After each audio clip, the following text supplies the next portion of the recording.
Welcome back to my YouTube channel Khushi vlogs. So ಇವತ್ತಿನ ವ್ಲಾಗ್ನಲ್ಲಿ ಬಾಳೆ ದಿಂಡಿನ ರೆಸಿಪೀಸ್ನ ಶೇರ್ ಮಾಡ್ತಾ ಇದ್ದೀನಿ. ಸೊ ರೆಸಿಪಿ ಬೇಕು ಅಂದರೆ ಪೂರ್ತಿ ವ್ಲಾಗ್ನ ಎಲ್ಲೂ ಸ್ಕಿಪ್ ಮಾಡ್ದಲೇ ಪೂರ್ತಿ ನೋಡಿ. ಸೊ ರೆಸಿಪಿ ಸ್ಟಾರ್ಟ್ ಮಾಡೋಣ.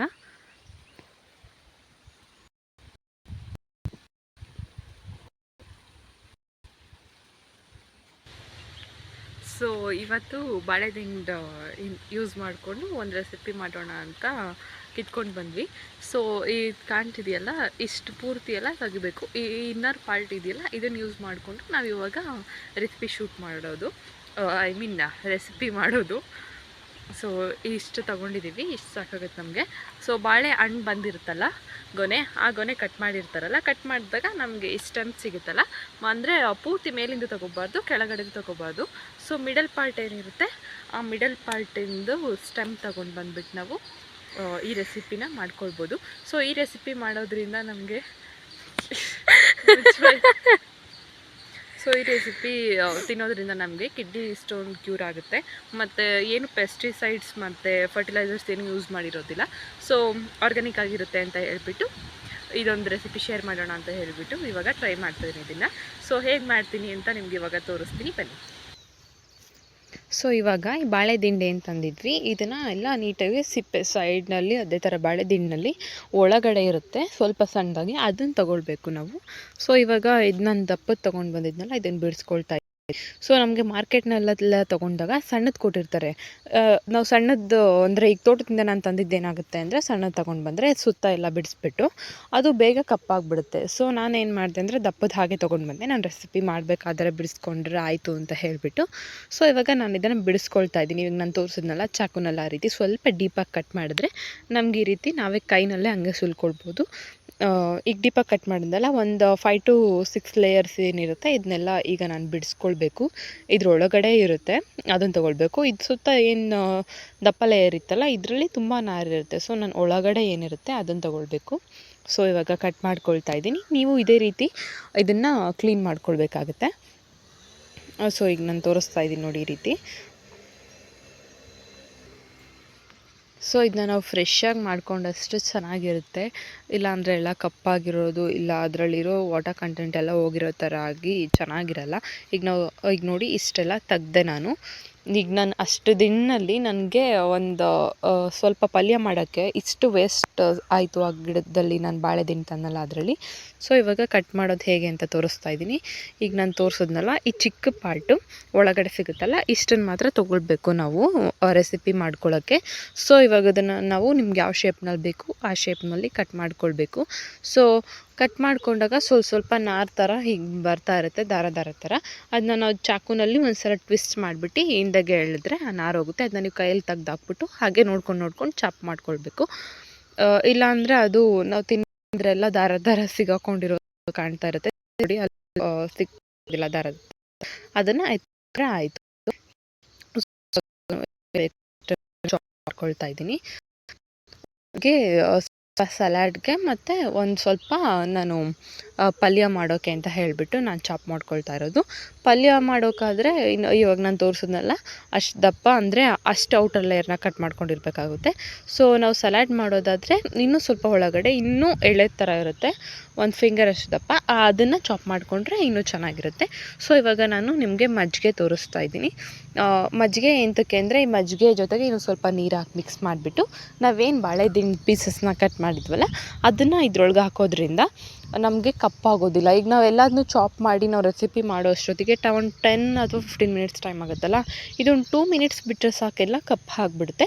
ಸೊ ನಾವು ಇದನ್ನು ಈ ರೀತಿ ಮಜ್ಜಿಗೆಯನ್ನು ಹಾಕೋದ್ರಿಂದ ಕಪ್ಪಾಗೋಲ್ಲ. ಸೊ ಇವಾಗ ನಾನು ಒಗ್ಗರಣೆಗೆ ಸಾಸಿವೆ, ಜೀರಿಗೆ ಮತ್ತು ಜಜ್ಜಿರೋ ಬೆಳ್ಳುಳ್ಳಿ, ಟೊಮೆಟೊ, ಈರುಳ್ಳಿ ಮತ್ತು ಮೆಣಸಿನ್ಕಾಯಿ ಹಾಕ್ಕೊಂಡೆ. ಸೊ ಇವಾಗ ಇದು ಪೌಡರ್ಸು, ಸಾಲ್ಟ್ ಮತ್ತು ಸ್ವಲ್ಪ ಖಾರದ ಪುಡಿ ಮತ್ತು ಸ್ವಲ್ಪ ಧನಿಯಾ ಪುಡಿ ಹಾಕ್ತಾಯಿದ್ದೀನಿ, ಮತ್ತು ಸ್ವಲ್ಪ ಅರಿಶಿನ ಪುಡಿ ಹಾಕ್ಬಿಟ್ಟು ಮಿಕ್ಸ್ ಮಾಡ್ಕೊಂಡಿದ್ದೀನಿ. ಮತ್ತು ಸ್ವಲ್ಪ ತೆಂಗಿನ ತುರಿ ಮತ್ತು ಇನ್ನೂ ಸ್ವಲ್ಪ ಖಾರ ಕಡಿಮೆ ಆಗಿತ್ತು ಅಂತ ಹೇಳಿಬಿಟ್ಟು ಇದೇನಿರುತ್ತೆ ಖಾರದ ಪುಡಿ ಹಾಕ್ಕೊಂಡೆ, ಮತ್ತು ಚಾಪ್ ಮಾಡಿರೋ ಕೊರಿಯಂಡರ್ ಕೊತ್ತಂಬರಿ ಸೊಪ್ಪು ಹಾಕಿದ್ದೀನಿ. ಸೊ ಇಷ್ಟನ್ನೆಲ್ಲ ಹಾಕಿಬಿಟ್ಟು ನಾವು ಒಂದು 10 to 15 ಮಿನಿಟ್ಸ್ನಲ್ಲೆಲ್ಲ ರೆಡಿ ಆಗಿಬಿಡುತ್ತೆ. 10 to 15 ಮಿನಿಟ್ಸ್ ನಾವು ಕುಕ್ ಮಾಡಿದ್ರೆ ನಮಗೆ ಪಲ್ಯ ರೆಡಿ ಇರುತ್ತೆ. ಸೊ ನಾನು ಇದನ್ನು ಒಲೆ ಏನಿರುತ್ತೆ ಅದರಲ್ಲಿ ಮಾಡಿಸ್ತಾ ಇದ್ದೀನಿ ಅಜ್ಜಿಕೈನಲ್ಲಿ. ಸೊ ನಾನು ಹಾಗೆ ರೆಸಿಪಿ ಶೂಟ್ ಮಾಡಿಕೊಂಡು ಏನೇನು ಇಂಗ್ರೀಡಿಯೆಂಟ್ಸ್ ಬೇಕು ಅಜ್ಜಿ ಕೇಳ್ಬಿಟ್ಟು ಹಾಕ್ತಾಯಿದ್ದೆ. ಸೊ ಒಂದು 10 to 15 ಮಿನಿಟ್ಸ್ ನಾವು ಇದಕ್ಕೆ ಲಿಡ್ ಕ್ಲೋಸ್ ಮಾಡಿಬಿಟ್ಟು ನೀಟಾಗಿ ಬೇಯಿಸ್ಕೊಂಡ್ರೆ ಅದು ನೀರು ಬಿಡ್ತಾ ಇರುತ್ತೆ ಬೇಯ್ತಾ. ಆ ನೀರೆಲ್ಲ ಡ್ರೈ ಆಗಿ ನಮಗೆ ನೀಟಾಗಿ ಒಂದು ಪಲ್ಯದ ರೀತಿ ರೆಡಿ ಆದರೆ ಸೊ ನಮಗೆ ತಿನ್ನೋಕೆ ರೆಡಿ ಆಗುತ್ತೆ. ನೀರು ಎಂತಕ್ಕೆ ಡ್ರೈ ಆಗಬೇಕಂದ್ರೆ ನಾವು ಹಾಗೇ ತಿನ್ಕೊಳ್ಬೋದು, ಇಲ್ಲ ನೀರು ನಾವು ಇನ್ನೂ ಸ್ವಲ್ಪ ಹಾಕ್ಕೊಂಡು ಪಲ್ಯ ರೀತಿ ಮಾಡ್ಕೊತೀವಿ ಅಂದರೆ ಗ್ರೇವಿ ಟೈಪ್, ಅದಕ್ಕೆ ಚಪಾತಿ ಈ ರೀತಿ ಮಾಡ್ಕೊಳ್ಬೋದು. ಸೊ ನಾನಿವಾಗ ಇಲ್ಲಿ ಸಲಾಡ್ಗೆ ಏನು ಬೇಕು ತೋರಿಸ್ತಾ ಇದ್ದೀನಿ. ಇವಾಗ ಚಾಪ್ ಮಾಡಿರೋ ಬಾಳೆ ದಿಂಡು ಸ್ವಲ್ಪ, ಇದನ್ನು ತಿನ್ನೋದ್ರಿಂದ ನಮಗೆ ವೆಯ್ಟ್ ಲಾಸ್ ಮಾಡೋಕ್ಕೆ ಹೆಲ್ಪ್ ಆಗುತ್ತೆ. ಮತ್ತು ಇದಕ್ಕೆ ಕಾಳುಗಳನ್ನೆಲ್ಲ ಬೇಕಾದರೆ ಹಾಕ್ಕೊಳ್ಬೋದು, ನೆನೆಸಿರೋ ಕಾಳು ಅಥವಾ ಮೊಳಕೆ ಕಟ್ಟಿರೋ ಕಾಳುಗಳನ್ನ. ಇದಕ್ಕೆ ಇನ್ನು ಸ್ವಲ್ಪ ಆನಿಯನ್ ಹಾಕ್ತೆ, ಆನಿಯನ್ ಮತ್ತು ಇದಕ್ಕೆ ಸಾಲ್ಟ್ ಹಾಕಿಬಿಟ್ಟು ಟೊಮ್ಯಾಟೊ ಹಾಕಿಬಿಟ್ಟು ಸ್ವಲ್ಪ ಕೊರಿಯಂಡರ್ ಹಾಕಿದ್ರೆ ನಮಗೆ ಸಲಾಡ್ ರೆಡಿ ಆಗುತ್ತೆ. ನಿಮಗೆ ಸಾಲ್ಟ್ ಅಥವಾ ಪೆಪ್ಪರ್ ಎಷ್ಟು ಕ್ವಾಂಟಿಟಿನಲ್ಲಿ ಬೇಕೋ ಅಷ್ಟರಲ್ಲಿ ಹಾಕ್ಕೊಳ್ಬೋದು. ಸೊ ಹಸಿ ತಿನ್ನೋದ್ರಿಂದ ಇದು ಸ್ವಲ್ಪ ಚೆನ್ನಾಗಿರುತ್ತೆ, ಲೈಕ್ ಸೌತೆಕಾಯಿ ತಿಂದಂಗೆ ಅಥವಾ ಆನಿಯನ್ ತಿಂದಂಗೆ ಆಗುತ್ತೆ. ಸೊ ಇದು ತಿನ್ನೋದ್ರಿಂದ ನಮಗೆ ವೆಯ್ಟ್ ಲಾಸ್ ಆಗುತ್ತೆ, ಕಿಡ್ನಿ ಸ್ಟೋನ್ ಕ್ಯೂರ್ ಆಗುತ್ತೆ, ಸೊ ಡಿಟಾಕ್ಸಿಫೇಷನ್ ಆಗುತ್ತೆ. ಸೊ ಇಷ್ಟೆಲ್ಲ ಯೂಸ್ ಇದೆ ಈ ಸಲಾಡ್ ತಿನ್ನೋದ್ರಿಂದ. ಮತ್ತು ಇದು ಕ್ವಿಕ್ಕಾಗಿ ಕೂಡ ಆಗುತ್ತೆ, ಲೈಕ್ ಚಾಪ್ ಮಾಡಿದ ತಕ್ಷಣ ತಿನ್ಕೊಳ್ಬೇಕು, ಇಲ್ಲಾಂದರೆ ಚಾಪ್ ಮಾಡಿ ಇಟ್ಟಿರ್ತೀವಲ್ಲ ಎಲ್ಲ ಕಪ್ಪಾಗುತ್ತೆ. ಇಲ್ಲಾಂದರೆ ನಾನು ಆಗಲೇ ತೋರಿಸ್ದಂಗೆ ಮಜ್ಜಿಗೆನಲ್ಲಿ ಹಾಕಿಟ್ಬಿಟ್ಟು ಕೂಡ ನಾವು ತಿನ್ಕೊಳ್ಬೋದು.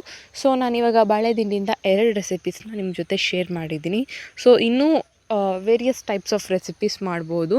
ಸೊ ನಾನು ನಿಮಗೆ ಈಸಿಯಾಗಿ ತೋರಿಸ್ತೆ. ಈ ಥರ ಗೊನೆ ಆಗಿರುತ್ತಲ್ಲ, ಇದರಿಂದ ಗೊನೆ ಕಡಿದ್ಮೇಲೆ ಏನಿರುತ್ತೆ ಈ ಸ್ಟೆಮ್ಮು, ಆ ಮಿಡಲ್ ಪಾರ್ಟ್ ಕಾಣ್ತಿದೆಯಲ್ಲ, ಇಷ್ಟು ಪೋರ್ಷನ್ನಲ್ಲಿ ತಗೊಳ್ಬೇಕು. ಸೊ ಈ ರೆಸಿಪಿ ಮಾಡೋಕ್ಕೆ ಸೊ ನಾವು ಎಳೆದು ತಗೊಂಡ್ರೆ ಏನಾಗುತ್ತೆ ಅಂತ ಹೇಳಿದ್ರೆ ಅದರಲ್ಲಿ ಫೈಬರ್ ಕಂಟೆಂಟ್ ಜಾಸ್ತಿ ಇರೋದ್ರಿಂದ ಇದರಲ್ಲಿ ಸೊ ನಮಗೆ ರೆಸಿಪಿ ಮಾಡೋಕ್ಕಾಗಲ್ಲ, ತುಂಬ ನಾರಿರುತ್ತೆ ಇದರಲ್ಲಿ, ಅದನ್ನು ತೆಗಿಯೋಕ್ಕೆಲ್ಲ ಕಷ್ಟ ಆಗುತ್ತೆ. ಅದರಿಂದ ನಾವು ಸ್ವಲ್ಪ ಈ ಥರ ಬಲ್ತಿರೋದನ್ನ ಅಂದರೆ ಗೊನೆ ಕಟ್ ಮಾಡಿರೋದನ್ನ ತಗೊಂಡ್ರೆ ನಮಗೆ ಈಸಿಯಾಗಿ ರೆಸಿಪಿ ಮಾಡ್ಕೊಳ್ಬೋದು. ಸೊ ಇದರಿಂದ ಏನೇನು ಯೂಸಸ್ ಅಂತ ಹೇಳ್ತೀನಿ.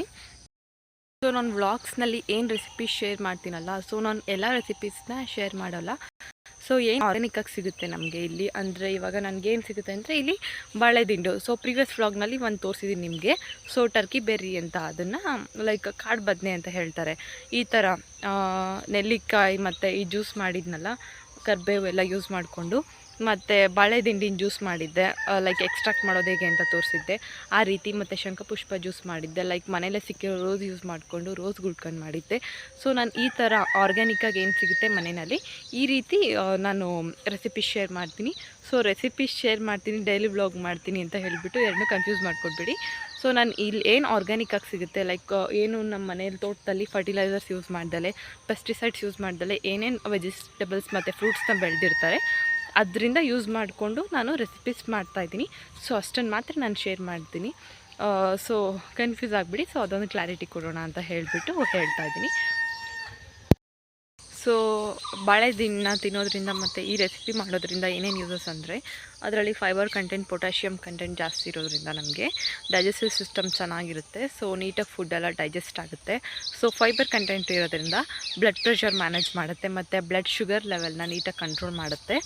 ಮತ್ತು ಇದನ್ನು ಅದೇ ನಾನೊಂದು ಬಾಳೆ ದಿಂಡಿನ ಜ್ಯೂಸ್ ಮಾಡಿದ್ದೆ, ಮತ್ತು ಆ ಜ್ಯೂಸ್ ಕುಡಿಯೋದ್ರಿಂದ ನಮಗೆ ಬಾಡಿ ಡಿಟಾಕ್ಸ್ ಆಗುತ್ತೆ. ಮತ್ತು ನಾನೇನು ತೋರಿಸ್ದೆ ಸಲಾಡ್ನ, ಅದನ್ನು ತಿನ್ನೋದ್ರಿಂದ ಕೂಡ ಅಷ್ಟೇ ವೆಯ್ಟ್ ಮ್ಯಾನೇಜ್ಮೆಂಟ್ ಆಗುತ್ತೆ ನೀಟಾಗೆ. ಸೊ ಯಾರು ವೆಯ್ಟ್ ಲಾಸ್ ಮಾಡ್ತಾಯಿದ್ದೀರಾ, ಸೊ ಇದೊಂದು ಸಲಾಡ್ನ ಕೂಡ ನೀವು ಆ್ಯಡ್ ಮಾಡ್ಕೊಳ್ಬೋದು. ಸೊ ಇದ್ರ ಜೊತೆಗೆ ಆ ಸಲಾಡ್ ಜೊತೆಗೆ ಮೊಳಕೆ ಕಟ್ಟಿರೋ ಕಾಳು ಏನಿರುತ್ತೆ, ಆ ಮೊಳಕೆ ಕಟ್ಟಿರೋ ಕಾಳನ್ನ ಕೂಡ ನೀವು ಕನ್ಸ್ಯೂಮ್ ಮಾಡ್ಕೊಳ್ಬೋದು. ಸೊ ಇಷ್ಟೆಲ್ಲ ಬೆನಿಫಿಟ್ಸ್ ಇದೆ ಇದರಿಂದ. ಸೊ ಕಿಡ್ನಿ ಸ್ಟೋನ್ ಏನಿರುತ್ತೆ, ಕಿಡ್ನಿ ಸ್ಟೋನ್ ಕೂಡ ನಮಗೆ ಪ್ರಾಬ್ಲಮ್ ಇದ್ದರೆ ಸಾಲ್ವ್ ಆಗುತ್ತೆ, ಮತ್ತು ಕಿಡ್ನಿ ಸ್ಟೋನ್ ಕೂಡ ಆಗೋದಿಲ್ಲ. ಸೊ ಇಷ್ಟೆಲ್ಲ ಹೆಲ್ತ್ ಬೆನಿಫಿಟ್ಸ್ ಇದೆ ಇದರಿಂದ. ಬಾಳೆ ಎಲೆಯಲ್ಲಿ ಊಟ ಮಾಡೋದ್ರಿಂದ ನಮಗೆ ಆ ಬಿಸಿ ಊಟ ಬಾಳೆ ಎಲೆ ಮೇಲೆ ಬೀಳೋದ್ರಿಂದ ಆ ಕಂಟೆಂಟ್ ಏನಿರುತ್ತೆ ಬಾಳೆ ಎಲೆನಲ್ಲಿ. ಅದನ್ನು ನಾವು ತಿನ್ನೋದ್ರಿಂದ ನಮಗೆ ನೀಟಾಗಿ ಫುಡ್ಡೆಲ್ಲ ಡೈಜೆಸ್ಟ್ ಆಗುತ್ತೆ. ಸೊ ಬಾಳೆ ದಿಂಡಿನ ರೆಸಿಪೀಸ್ ಮಾಡ್ಬೋದು, ಸಲಾಡ್ ಮಾಡ್ಬೋದು, ಮತ್ತು ಬಾಳೆ ಹೂವಿಂದ ಕೂಡ ನಾವು ಒಂದು ರೆಸಿಪಿ ಮಾಡ್ಬೋದು. ಸೊ ಇದರಿಂದ ಇಷ್ಟೆಲ್ಲ ಬೆನಿಫಿಟ್ಸ್ ಇದೆ. ಮತ್ತು ಬಾಳೆಕಾಯಿನಲ್ಲಿ ಕೂಡ ಸಾಂಬಾರು ಮಾಡ್ಬೋದು, ಗ್ರೇವಿ ಮಾಡ್ಬೋದು, ಲೈಕ್ ಫ್ರೈಸ್ ಮಾಡ್ಬೋದು. ಈ ಬಾಳೆ ಗಿಡದಲ್ಲಿ ಏನೇನು ನಮ್ಗೆ ಸಿಗುತ್ತೆ ಎಲ್ಲದರಿಂದನೂ ಕೂಡ ಯೂಸ್ ಇದೆ. ಸೊ ನಮಗೆ ಹಳ್ಳಿ ಕಡೆಯಲ್ಲಿ ನಿಮ್ಗೇನಾದರೂ ಸಿಗಲ್ಲ ಅಂತ, ನೀವೇನಾದರೂ ಸಿಟಿಲಿದ್ದರೆ, ಐ ಮೀನ್ ಹಳ್ಳಿ ಕಡೆಯಲ್ಲಿ ಇಲ್ಲ ಅಂದರೆ ಸಿಟಿನಲ್ಲಿ ಮಾರ್ಕೆಟ್ನಲ್ಲೆಲ್ಲ ಸಿಗುತ್ತೆ ನಿಮಗೆ. ಸೊ ಯಾವಾಗ ಬೇಕಾದ್ರೂ ನೀವು ಮಾಡ್ಕೊಳ್ಬೋದು. ಸ್ವಲ್ಪ ಕಟ್ ಮಾಡೋಕ್ಕೆ ಇದನ್ನೆಲ್ಲ ಕಷ್ಟ ಆಗುತ್ತೆ, ಏಕೆಂದರೆ ಅದರಲ್ಲಿ ನಾರೆಲ್ಲ ಇರುತ್ತಲ್ಲ, ಅದನ್ನೆಲ್ಲ ತೆಗೆದ್ಬಿಟ್ಟು ಮಾಡಬೇಕಾಗುತ್ತೆ, ಇಲ್ಲಾಂದರೆ ನಮಗೆ ತಿನ್ನೋಕ್ಕೆ ಚೆನ್ನಾಗಿರೋದಿಲ್ಲ. ಸೊ ಅದನ್ನೆಲ್ಲ ಹೇಗೆ ಮಾಡೋದು ಅಂತ ನಾನು ನಿಮಗೆ ರೆಸಿಪಿ ಮಾಡಬೇಕಾದ್ರೇ ತೋರಿಸಿದ್ದೀನಿ. ಸೊ ನೀವು ಒಂದು ಸಲ ಟ್ರೈ ಮಾಡಿ.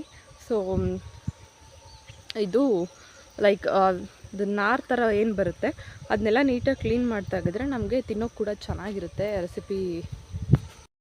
ಇನ್ನೊಂದು ಟಿಪ್ ಏನಂದರೆ, ಅದನ್ನು ಏನು ಕ್ಲೀನ್ ಮಾಡ್ತಾ ಇರ್ತೀವಲ್ಲ ಬಾಳೆ ನಾರನ್ನ, ಆವಾಗೆಲ್ಲ ನಾರನ್ನ ನಾವು ಸ್ವಲ್ಪನೂ ಇಲ್ದಂಗೆ ನೀಟಾಗಿ ತೆಗೆದ್ರೆ ನಮ್ಗೆ ತಿನ್ನೋದಕ್ಕೆ ಕೂಡ ಚೆನ್ನಾಗಿರುತ್ತೆ. ಇಲ್ಲಾಂದರೆ ನಾರೆಲ್ಲ ಮಧ್ಯದಲ್ಲಿ ಸಿಗ್ತಾಯಿದ್ರೆ ತಿನ್ನೋದಕ್ಕೆ ಅಷ್ಟು ಇಷ್ಟ ಆಗೋಲ್ಲ.